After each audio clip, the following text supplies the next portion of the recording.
মাইকের আওয়াজ যত দূরে যাচ্ছে, সবাইকে আমরা এক ধর্মের নাকি অনেক ধর্মের মানুষ আছে? সবাইকে আমরা একমতের নাকি অনেক মতের মানুষ আছে? এবার সবার কাছে আমার একটু জানতে চাওয়া, ভাইয়া আপনি তো এখন আছেন দুনিয়ায়, এখান থেকে কোথায় যাবেন? কোথায় আর যাব, ওই পারে। আমি কবর বলছি না, যেহেতু অনেকে অন্যভাবে যাচ্ছে, ওই পারে। ভাই কোন পারে? যে পারের কোনো শেষ নাই। আরেকটু জোরে বলেন না। ভাই আপনি যাবেন কোথায়? বলে যে ওই পারে। আসবেন কি আর? জীবনেও না। আসার কি সুযোগ আছে? বলে যে এটাও না। তো আপনি ওখানে যে যাবেন কতদিন থাকবেন? বলে যে এটার শেষ আছে, ওটার কোনো শেষ নাই।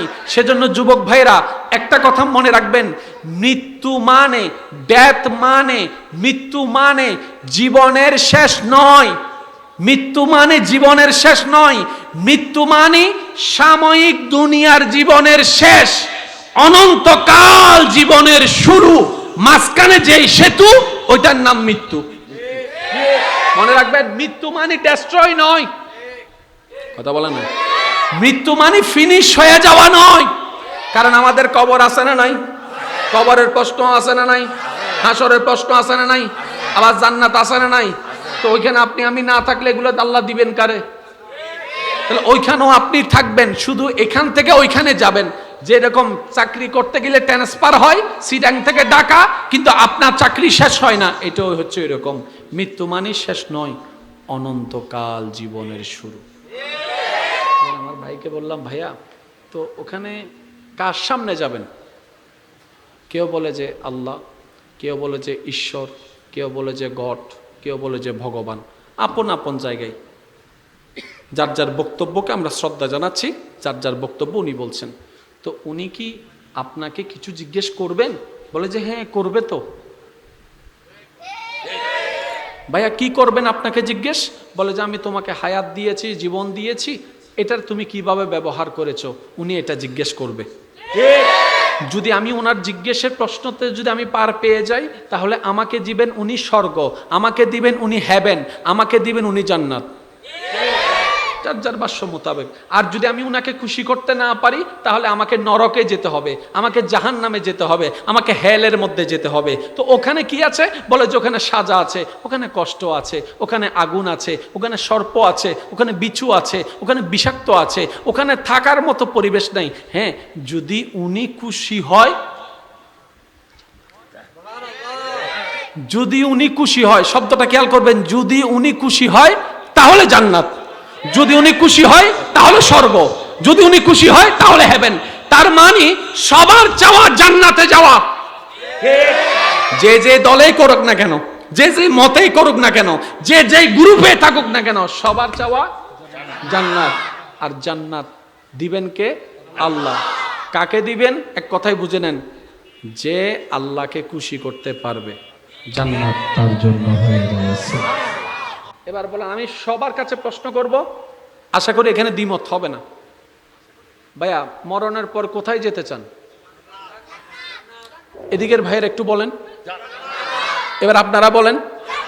তো এত মতামত থাকলো, এইটার মধ্যে দ্বিমত নাই। জনমাতের তো সবাই একমত, মা জান্নাত লইম দে, ঠিক না? এবার আমি প্রশ্ন করি, আপনাকে জান্নাত, আপনার বিশ্বাস অনুযায়ী বলেন, আপনাকে জান্নাত দিতে পারবেন কে? আপনাকে জান্নাত দিবেন কে? তা আল্লাহ যেহেতু আপনাকে জান্নাত দিবেন, আপনার জান্নাতের চাওয়া, তাহলে একটা প্রশ্ন তো থেকে যায়, আল্লাহ আপনাকে কখন জান্নাত দিবেন? নারাজ হলে না খুশি হলে? আর একটু জোরে বলেন। আল্লাহকে খুশি করার কাজই হচ্ছে আমাদের, কারণ আমাদের চাওয়া কি? জান্নাত। আমাদের চাওয়া কি? আমাদের চাওয়া জান্নাত। দিবেন আল্লাহ, করতে হবে কি? আল্লাহকে খুশি। তো নামাজ কি? নামাজ আল্লাহকে খুশি করার হাজারটা বাহানার একটা বাহানার নাম। আমি কি বুঝাতে পারছি কথা? যত কাজ আছে আমাদের ডাইনে বামে সামনে পিছে, সবগুলা হচ্ছে আল্লাহকে খুশি করার বাহানা। মাতন না মাতন না মাতন না বাজে আর কেন জোর হন না, সবগুলা হচ্ছে আল্লাহকে খুশি করার। কিছুদিন আগে আমাদের কাছে একটা মাস আসছিল, মাসটার নাম কি? রমজান মাসে 10টা বাজে আমরা কিছু খাই, 2টা বাজে কিছু খাই, 3টা বাজে কিছু খাই, পানি তৃষ্ণা লাগছে, পানি পান করি। আল্লাহর আমি না খাইলে আল্লাহর কোনো লাভ আছে? আপনি আমি না খাইলে আল্লাহর কোনো লাভ আছে?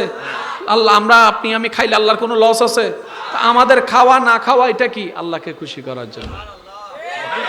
তাহলে নামাজ আল্লাহকে খুশি করা, রোজা আল্লাহকে খুশি করা।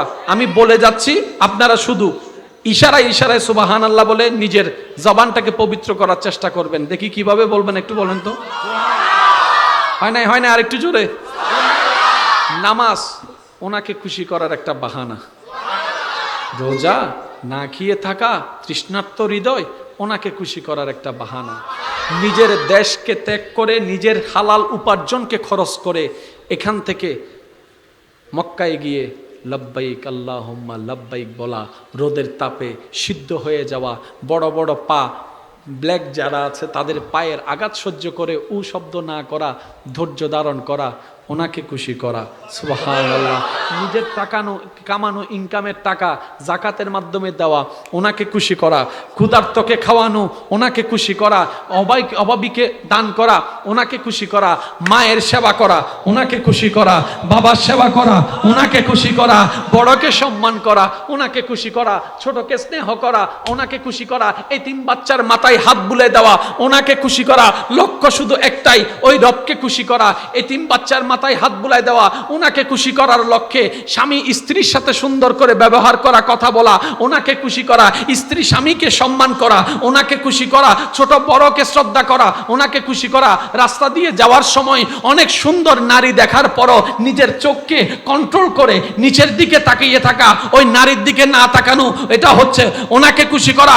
হাজার বিপদের মধ্যে উ শব্দ না করে রবের সন্তুষ্টির উপর সন্তুষ্টি থেকে ধৈর্য ধারণ করা, এটাও ওনাকে সন্তুষ্টি করা। সবকিছু কাকে সন্তুষ্টি করা? আমার মনে হয় আর একটু জোরে হবে আওয়াজটা। কাকে? এবার আমাদের অনেকের মনের একটা প্রশ্ন, আমি নামাজ পড়ি, আমার কেন এত দুঃখ? যতদিন নামাজ পড়ি নাই জোতা হারাই নাই। চিটাঙের বাসী এই কথাটা বুঝবে। যেদিন বালা হওয়ার জন্য নামাজ পড়তে গেছি সবার জুতা আছে। দেখছো, বলে ফেলছে, সবার জুতা আছে, আমার জুতা এতদিন পরি নাই, জুতা ছিল। আজকে বালা হইতে গেছি, আমার আর সোরে বালা হইতে দেয় নাই। এতদিন উল্টা ফুলটা চলছি, মানুষে বদনাম করছে। আজকে যখন আল্লাহর ভয়ে নিজেকে শুধরাই নিয়ে ভালো পথে সুন্নতি লেবাস নিয়ে চলতে শুরু করলাম, রাস্তা দিয়ে যায় আইসি সুইসা পাইসি, নতুন বন্ডামি ধরেছে, এরকম নিরুৎসাহিত কথা শোনা লাগছে। আমি যতদিন ইবাদত করি নাই কেমন জানি একটু ভালো ছিলাম, এখন আমি নামাজ পড়ার চেষ্টা করি, আমার এই বিপদ, আমার ওই বিপদ, আমি ধৈর্য ধারণ চেষ্টা করি, আমার এই সমস্যা, আমার ওই সমস্যা। 2 নম্বরই কামাইছি, কখনো অসুস্থ হই নাই, এখন থেকে হালাল কামানো শুরু করছি, আমার অসুস্থতা বেড়ে গিয়েছে, আমার রোগ বেড়ে গিয়েছে, পরিবারের এই ঝামেলা। ব্যাপারটা তো বুঝলাম না। এই জায়গায় অনেকে না বুঝে অ্যাক্সিডেন্ট করে কি করে জানেন? ওই ভয় থেকে বাঁচার জন্য, রোগ থেকে বাঁচার জন্য, বিপদ থেকে বাঁচার জন্য আবার নামাজ ছেড়ে দেয়। আমার ভাইরা তো, আমরা হয়তো বুঝতে পারি নাই, আল্লাহ তাআলা বান্দাদেরকে 2 জগতে একসাথে কখনো সাজায় দেয় না। হয়তো কোনো জায়গায় বান্দাকে দুনিয়াতে সাজা দিয়ে দেয়, কোনো বান্দাকে যা পরকালে সাজা দেয়। আল্লাহ যাদেরকে জাহান্নামের সাজা থেকে বাঁচাতে চান, তাদেরকে তাদের কর্মের কারণে দুনিয়াতে বিপদ দিয়ে, সাজা দিয়ে, কষ্ট দিয়ে জাহান্নামের আগুন থেকে বাঁচায় দেয়। সুবহানাল্লাহ।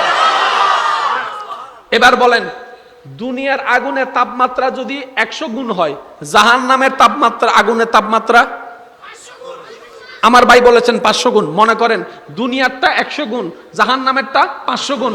দুনিয়ারটা একদিন, জাহান্নামেরটা 500 দিন। দুনিয়ারটা 24 ঘন্টায় একদিন, 24 ঘন্টায় একদিন। আর জাহান্নামেরটা দুনিয়ার 50,000 বছর পরকালের একদিন। এখন যদি প্রশ্ন করে কোনটা নিবেন, দুনিয়ার গলো, কথা বলেন না রে ভাই। যদি প্রশ্ন করে, আল্লাহ যদি প্রশ্ন করে, এই 500 বছর লবি না একদিন লবি? আল্লাহ যদি বলে যে 2টা থেকে একটা নিতেই হবে, হয়তো 500 বছর একটা লো, আর না হয় একদিন একটা লো, কোনটা নিবেন? তো একদিনেরটা কোথায়, পরকালে না দুনিয়ায়? জোরে বলেন না, আরো জোরে বলেন। সেজন্য আল্লাহ তাআলা আমাদের প্রত্যেকজনের গুনাহ আছে না নাই? জোরে বলেন না রে ভাই, আছে না নাই?